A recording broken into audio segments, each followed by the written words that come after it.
हरे कृष्ण। आप सभी श्रोताओं को इंदिरा एकादशी की हार्दिक शुभकामनाएं।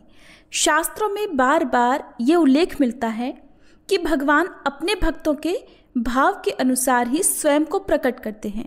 अगर कोई भक्त उन्हें बाल रूप में देखना चाहता है तो वे नन्हे शिशु बनकर उनकी गोद में खेलते हैं। अगर कोई उन्हें मित्र मानकर पुकारता है तो वे सखा बनकर उसके साथ हंसी खुशी लीलाएं करते हैं। और अगर कोई उन्हें सर्वेश्वर रूप में स्मरण करता है तो वे विराट स्वरूप में दर्शन दे देते हैं। और यही है भगवान की अनुपम करुणा और लीलामयी शक्ति। भक्त जैसा भाव रखता है भगवान वैसा ही रूप धारण करके उसके साथ लीलाएं करते हैं।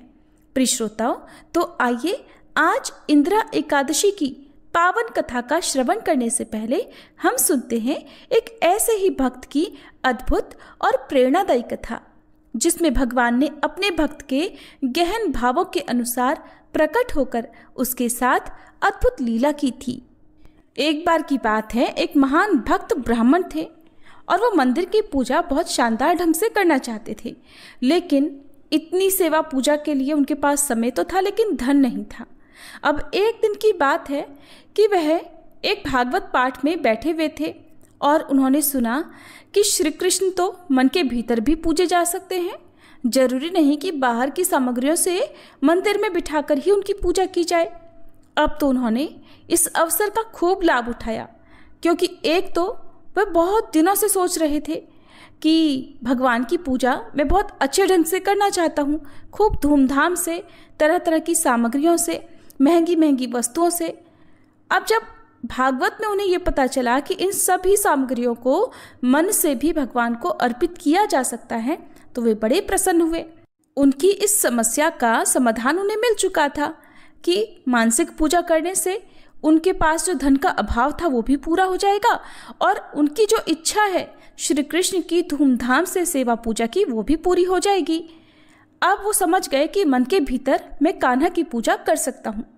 तो वो गोदावरी नदी में स्नान करने के बाद एक पेड़ के नीचे एक दिन बैठे हुए थे और अपने मन में देखिए वो कैसी कल्पना कर रहे हैं कि मन ही मन वो कल्पना कर रहे थे कि एक बहुत सुंदर उन्होंने सिंहासन बनाया है जिसमें खूब हीरे मोती जड़े हुए हैं। और वह हीरे मोती जड़ा हुआ सिंहासन खूब दमक रहा था, चमक रहा था। अब उसी चमकते हुए बहुत सुंदर मूल्यवान सिंहासन पर उन ब्राह्मण ने मानसिक कल्पना करते हुए अपने कान्हा जी को विराजित किया। और कान्हा जी को उन्होंने खूब महंगी पोशाक धारण कराई थी। एक से एक महंगे मणि माणिक के जड़े हुए गहने आदि उन्हें धारण करवाए थे। अब वह ब्राह्मण देवता एक साथ ही तो इतनी सारी नदियों का जल लाकर अपनी कान्हा का अभिषेक नहीं करा सकते थे, तो उन्होंने मन ही मन में गंगा जी, यमुना जी, गोदावरी, नर्मदा और कावेरी का स्मरण किया। इन सभी नदियों के जल का एक साथ वो मानसिक अभिषेक करने लगे। फिर अभिषेक करने के बाद खूब तरह तरह के ताजे सुंदर सुंदर रंग बिरंगे फूलों से उनका श्रृंगार करने लगे। और उन्हीं सुंदर सुंदर फूलों से उन्होंने अपने कान्हा के लिए माला बनाई और माला के साथ उनके विग्रह का खूब श्रृंगार और पूजन भी साथ साथ चल रहा था। अब श्रृंगार अभिषेक करने के बाद में उन्हें स्मरण हुआ कि मेरे कान्हा तो बहुत देर से भूखे होंगे, क्यों ना आज उनके लिए तरह तरह का स्वादिष्ट व्यंजन पकाया जाए। और व्यंजन भी क्यों, 56 भोग आज तो मैं अपने कान्हा के लिए तैयार करूंगा। मेरे पास तो धन का अभाव है ही नहीं। अब तो वह शुद्ध देसी घी में कान्हा के लिए भोग तैयार कर रहे थे। आज उनकी इच्छा हुई कि क्यों ना कान्हा को आज घी में भुने हुए मीठे चावल खिलाए जाएं। तो वह उनके लिए मीठे चावल पका रहे थे, जिसे परमान्ना कहा जाता है। अब वह भक्त ब्राह्मण ये देखना चाहते थे कि कहीं वह भोग गर्म ज़्यादा तो नहीं है, क्योंकि परमान्ना का भोग ठंडा लगाया जाता है, गर्म नहीं लगाया जाता। अब यही देखने के लिए उन भक्त ब्राह्मण ने जैसे ही परमान्ना में अपनी उंगली डालकर चेक करना चाहा कि उनकी उंगली जल गई, क्योंकि वह गर्मा गर्म था।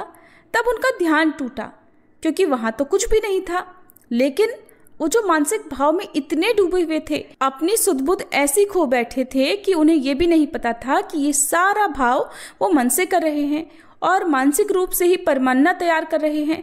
लेकिन उनके भाव सच्चे थे और वो सच्चे मन से ही परमान्ना को ये चेक करना चाहते थे कि कहीं वो ज़्यादा गर्म तो नहीं है, कहीं उनके कान्हा का मुंह तो नहीं जल जाएगा। अब उसी भाव में डूबे हुए जैसे ही उन्होंने परमन्ना में उंगली डाली, उनकी उंगली जल गई।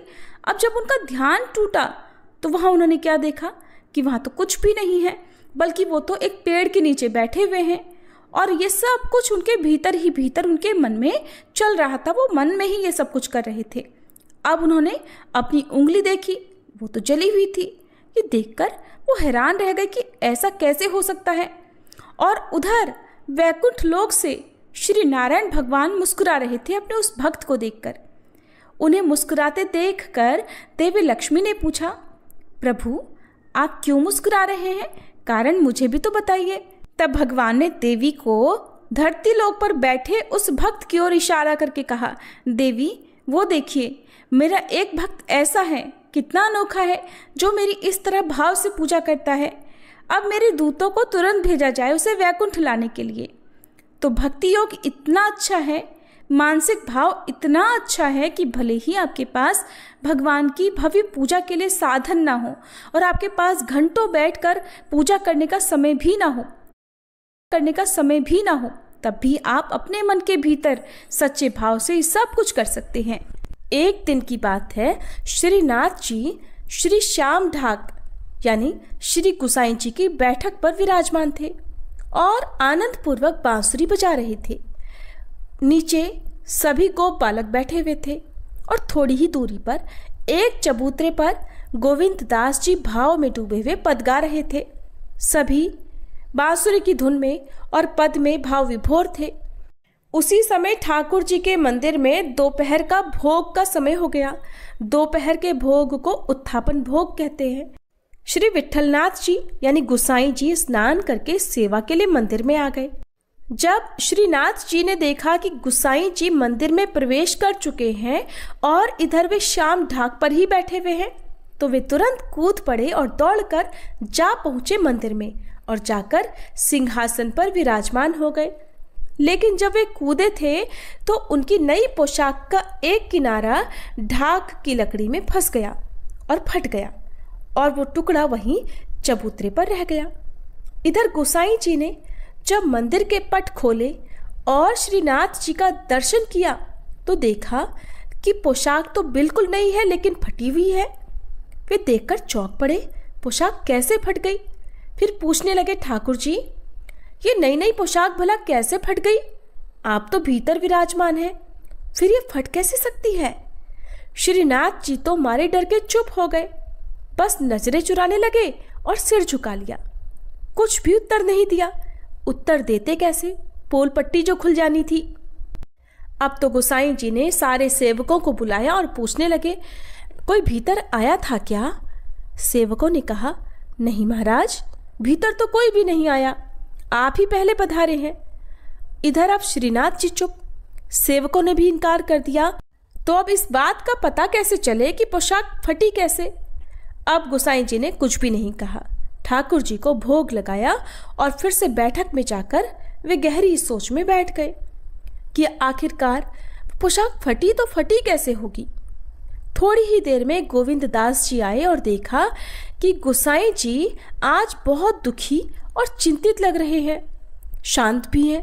तो बोले, महाराज आप उदास क्यों बैठे हो? आज आपका मुख भी प्रसन्न नहीं लग रहा, कोई बात हुई है क्या? बताइए तो। गोसाई जी बोले, बस ऐसे ही बैठा हूँ, कोई विशेष बात नहीं हुई है। गोविंददास जी ने तुरंत कहा, नहीं नहीं, कोई तो लीला जरूर हुई है, बताइए ना क्या हुआ। गोसाई जी बोले, क्या बताऊं, आज मंदिर में आया तो देखा ठाकुर जी की नई पोशाक बिल्कुल नई थी, कोरी थी एकदम, आज फटी हुई है। अब मुझे तो यही चिंता हो रही है कि भला ये कैसे हो गया, कहीं सेवा में कोई भूल तो नहीं हो गई। इतना सुनते ही गोविंद दास जी तो ठठाकर हंस पड़े, कहने लगे, महाराज आप भी ना कितने भोले हैं। ये ठाकुर जी ना जो जितने सीधे दिखते हैं उतने हैं नहीं।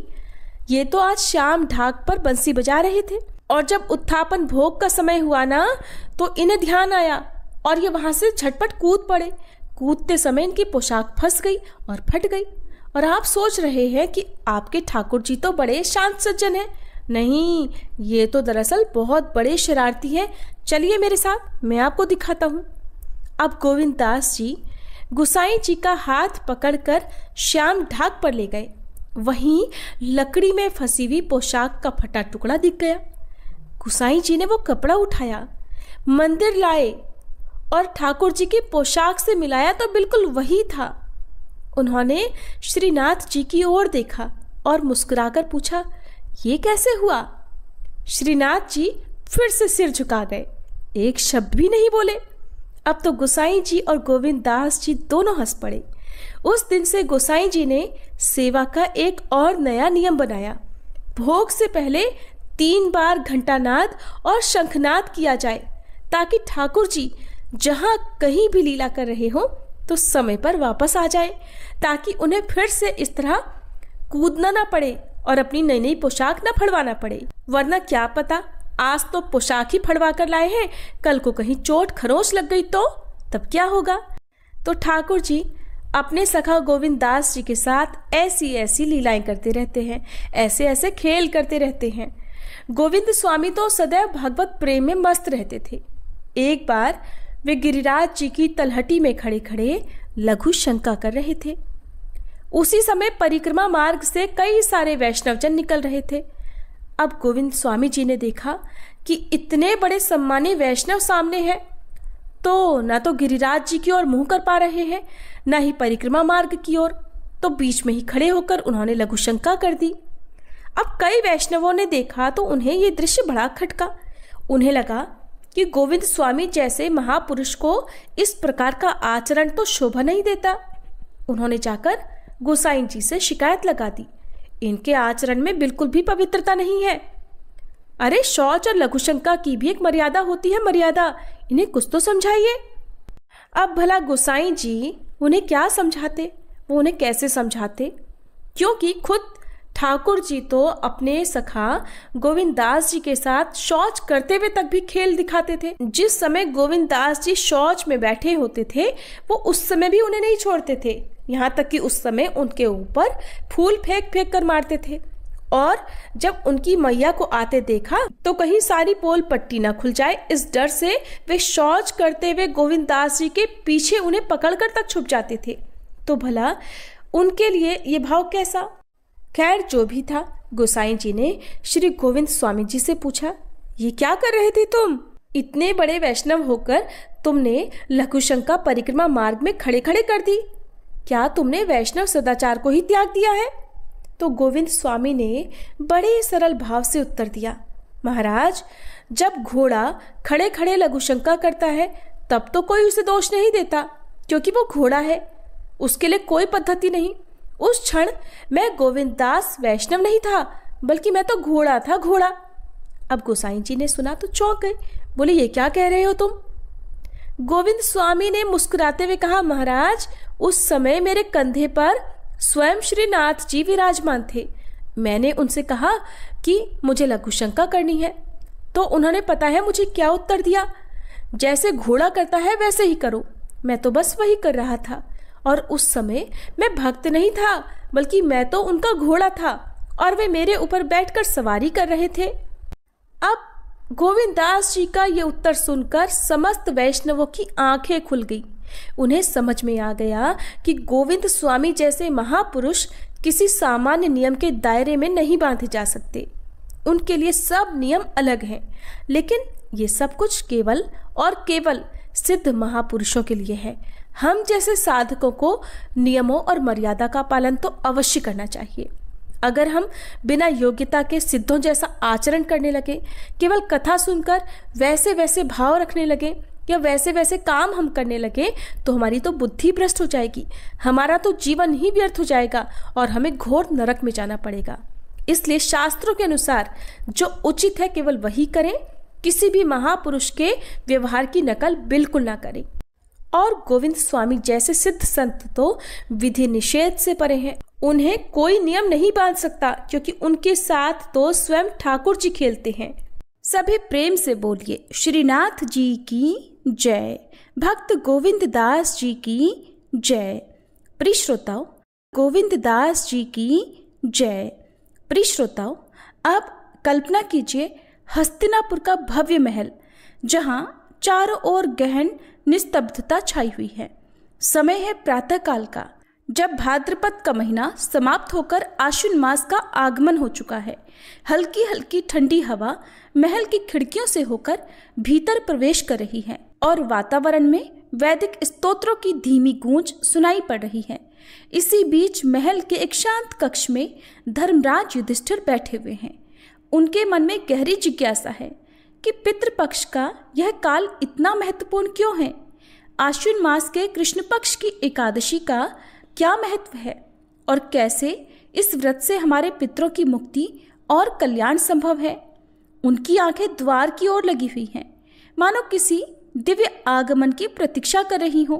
और अचानक ही एक अलौकिक आभा से पूरा महल आलोकित हो उठता है।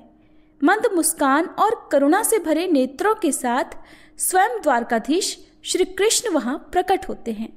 युधिष्ठिर महाराज तुरंत उठ खड़े होते हैं, हाथ जोड़कर प्रभु को प्रणाम करते हैं और विनम्र भाव से कहते हैं, हे माधव, कृपा कर मुझे बताइए कि इस इंदिरा एकादशी का क्या महत्व है और इसके व्रत का पालन कैसे किया जाता है। तब श्री कृष्ण अपनी मधुर वाणी में धर्मराज की जिज्ञासाओं का समाधान करने लगते हैं और इंदिरा एकादशी की महिमा का विस्तृत वर्णन करते हैं। तब भगवान श्री कृष्ण कहते हैं, हे धर्मराज, अब ध्यान पूर्वक सुनो। इस पवित्र दिन को इंदिरा एकादशी कहा जाता है। इस दिन व्रत रखने से मनुष्य के पाप क्षमा हो जाते हैं और नरक में पड़े उसके पूर्वज मुक्ति पा जाते हैं। हे धर्मराज, जो केवल इंदिरा एकादशी के महत्व को जानता है, उसे बलि के घोड़े की बलि देने के समान महान पुण्य प्राप्त होता है।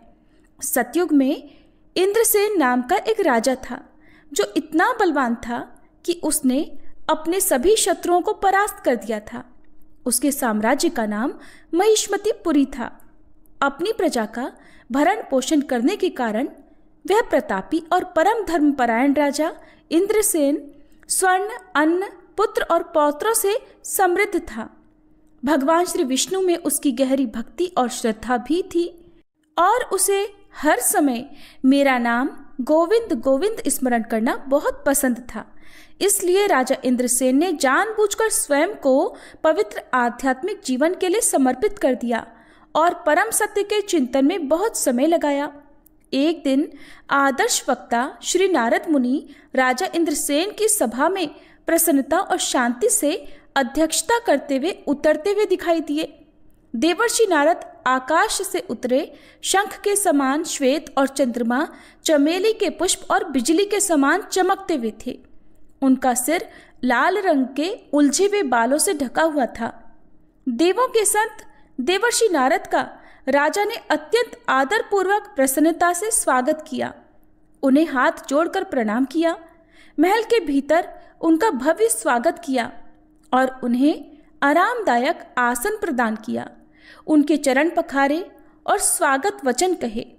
तब देवर्षि नारद ने उनसे पूछा, राजन, क्या आपके राज्य के 7 अंग समृद्ध हो रहे हैं? क्या सभी 7 अंग कुशल हैं? राजा, उसके मंत्रियों, उसके राजकोष, उसकी सेना, उसके मित्रों, ब्राह्मणों, उसके राज्य में किए जाने वाले यज्ञों और राजा की प्रजा की आवश्यकताओं का कल्याण, ये सब राजा के राज्य के 7 अंग हैं। क्या आप परमपिता परमेश्वर श्री विष्णु की सेवा में अधिकाधिक समर्पित हैं? क्या आप अपनी व्यावसायिक जिम्मेदारियों को प्रभावी ढंग से निभाने के बारे में सोचने में ही व्यस्त रहते हैं? तब राजा ने उत्तर दिया, हे ऋषियों में श्रेष्ठ, आपकी कृपा से सब कुछ ठीक है। मेरे राज्य में आज के यज्ञ आपकी उपस्थिति मात्र से सफल हो रहे हैं। मुनिवर, कृपया मुझ पर दया करें और मुझे ये बताएं कि आप यहाँ क्यों पधारे हैं। तब देवताओं में सबसे बुद्धिमान देवर्षि नारद बोले, हे राजाओं में सिंह, मेरे अद्भुत वचन सुनो। जब मैं ब्रह्मलोक से यमलोक में उतरा और मुझे एक महान आसन दिया गया, तो भगवान यमराज ने बहुत प्रसन्नता से मेरी प्रशंसा की। मैंने यमराज की सभा में आपके पिता को देखा और उनकी ईमानदारी और परम भगवान के प्रति सेवा की प्रशंसा की। अपनी तीव्र धार्मिकता के बावजूद उन्हें यमलोक जाने के लिए विवश होना पड़ा, क्योंकि उन्होंने समय से पहले एकादशी का व्रत तोड़ दिया था। मेरे पास आपके पिता का एक संदेश है, इसी कारण मैं यहाँ पधारा हूँ। तुम्हारे पिता ने कहा है राजा इंद्रसेन महिष्मती नगरी में रहते हैं। कृपया उन्हें बताएं कि मैं वर्तमान में अपने पिछले अनैतिक आचरण के कारण यमराज के लोक में रहता हूँ। हे पुत्र, कृपया आने वाली इंदिरा एकादशी का व्रत करो और खूब दान पुण्य करो ताकि मैं स्वर्ग जा सकूं। कृपया मेरे पुत्र को मेरा यह संदेश पहुंचा दो। तब देवर्षि नारद जी ने आगे कहा, हे राजन, मैं आपके पास केवल यही संदेश देने आया हूँ। यदि आप अपने पिता के कल्याण हेतु इंदिरा एकादशी का व्रत रखें तो यह आपके लिए लाभदायक होगा। तब राजा ने विनम्र होकर पूछा, हे देवर्षि, कृपया करके आप मुझे एकादशी का व्रत करने की विधि बताएं। कृपया मुझे ये भी बताएं कि यह व्रत किस माह और किस दिन पड़ता है। तब देवर्षि नारद ने उत्तर दिया, हे राजन, कृपया सुनिए, मैं आपको इंदिरा एकादशी व्रत की पूरी विधि बता रहा हूँ। यह एकादशी आश्विन माह के सबसे अंधकारमय 2 सप्ताहों में आती है। हे राजन, यदि तुम इस प्रकार इंद्रिय संयम से इंदिरा एकादशी का व्रत करोगे तो तुम्हारे पिता अवश्य ही भगवान विष्णु के धाम को प्राप्त होंगे। ऐसा कहकर देवर्षि नारद तुरंत ही किसी अन्य व्यक्ति को आशीर्वाद देने के लिए वहां से चले गए। तब राजा इंद्रसेन ने अपने परिवारजनों और दास प्रजा की सहायता से ठीक उसी प्रकार व्रत रखा जैसा कि देवर्षि नारद ने बताया था। द्वादशी तिथि को जब उन्होंने अपना व्रत खोला तो आकाश से पुष्प बरसने लगे। इस व्रत के पुण्य से इंद्रसेन महाराज अपने पिता को यमराज के शासन से मुक्त कर सके और उन्हें पूर्ण आध्यात्मिक शरीर प्राप्त हुआ। वास्तव में इंद्रसेन ने उन्हें गरुड़ वाहन पर सवार होकर भगवान श्री हरि के धाम जाते हुए देखा था। जब अपने पुत्र को राजगद्दी सौंपने का समय आया तो उन्होंने बिना किसी चिंता के अपने पुत्र को अपनी जगह पर राजगद्दी पर बिठाया और वे खुद वैकुंठ लोक चले गए। हे धर्मराज, यह इंदिरा एकादशी की महिमा है जो आश्विन माह के कृष्ण पक्ष की एकादशी तिथि को आती है। हे धर्मराज, एकादशी से एक दिन पहले दशमी तिथि को प्रातःकाल उठकर स्नान करें और पूर्ण विश्वास के साथ भगवान की कुछ सेवा करें। दोपहर के समय बहते पानी के नीचे दोबारा स्नान करें और फिर आस्था और समर्पण के साथ अपने पूर्वजों को तर्पण दें। इस बात का ध्यान रखें कि आप दशमी तिथि के दिन केवल एक बार ही भोजन करें और रात को जमीन पर बिस्तर बिछाकर सोएं। एकादशी की सुबह उठते ही यह शपथ लें, यह संकल्प लें कि आज मुझे पूर्ण उपवास रखना है और सभी प्रकार के इंद्रिय भोगों का त्याग करना है। और इस प्रकार प्रार्थना करो, हे कमल नयन भगवान, हे निष्कलंक, मुझे अपने चरण कमलों में शरण दो। फिर दोपहर के समय श्री शालिग्राम शिला के समक्ष खड़े होकर विधि विधान से उनकी पूजा करें। इसके बाद पवित्र अग्नि में घी की आहुति दें और अपने पितरों के निमित्त तर्पण करें। इसके बाद योग्य ब्राह्मणों को भोजन कराएं और फिर अपनी क्षमता के अनुसार उन्हें दान दक्षिणा देकर संतुष्ट करें।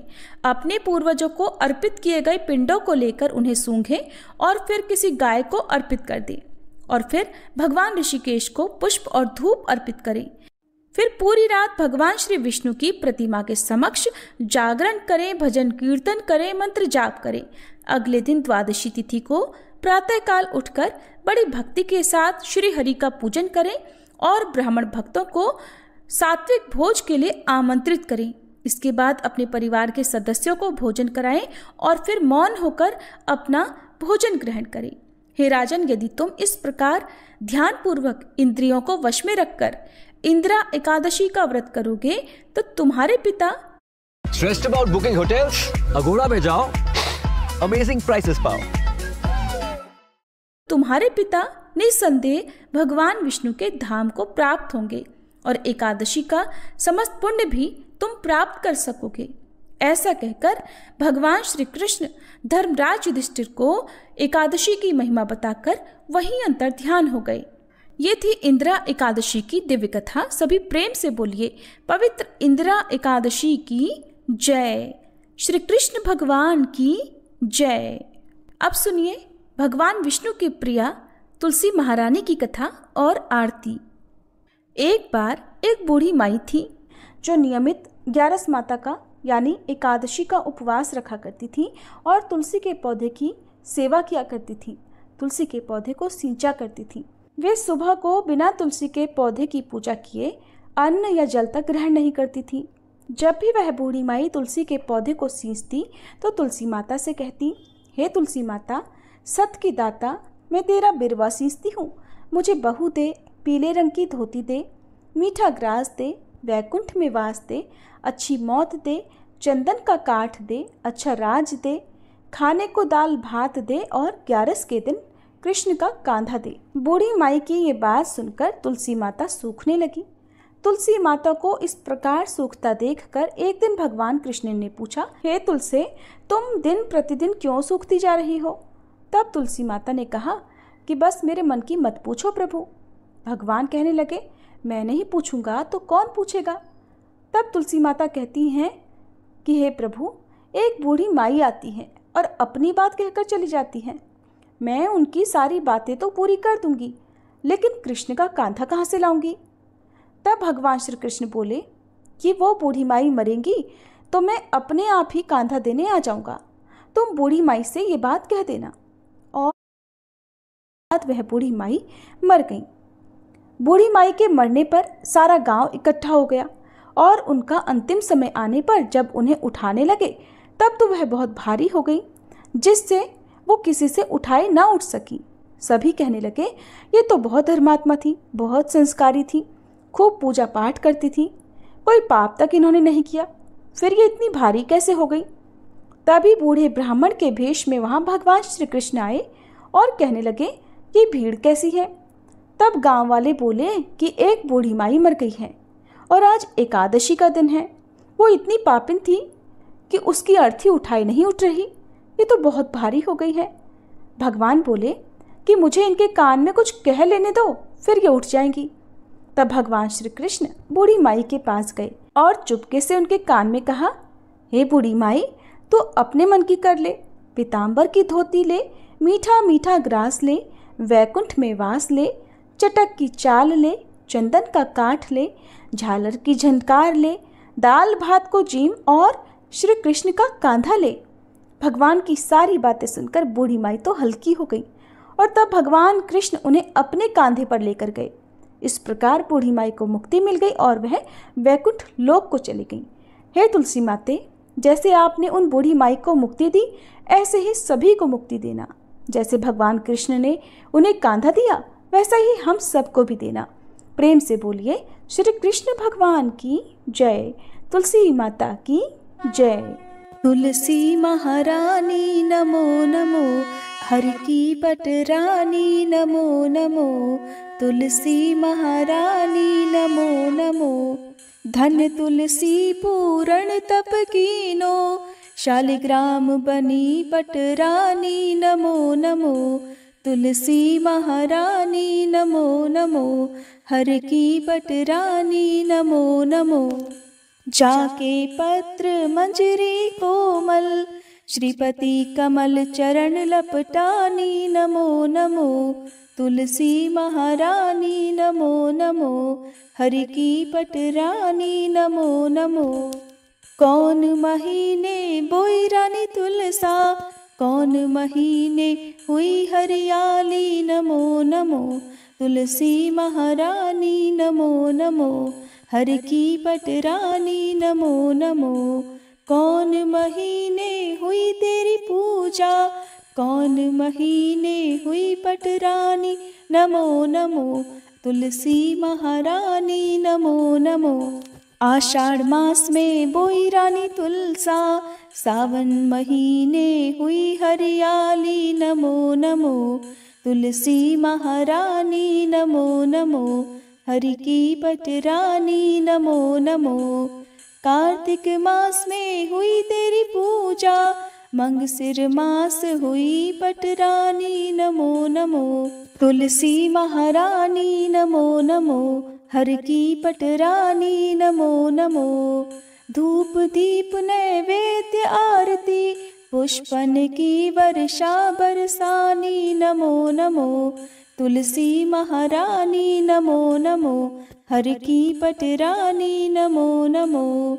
56 भोग 3600 व्यंजन, बिन तुलसी हरि एक न मानी। नमो नमो तुलसी महारानी, नमो नमो हरि की पटरानी। नमो नमो जो तुलसी को सवेरे गाए, श्री कृष्ण के दर्शन पाए। नमो नमो तुलसी महारानी, नमो नमो हर की पटरानी। नमो नमो जो तुलसी को दोपहर गाए, खीर खांड का भोग लगाए। नमो नमो तुलसी महारानी, नमो नमो हर की पटरानी। नमो नमो जो तुलसी को सांझ को गाए, श्री कृष्ण की आरती उतारे। नमो नमो तुलसी महारानी, नमो नमो हर की पटरानी। नमो नमो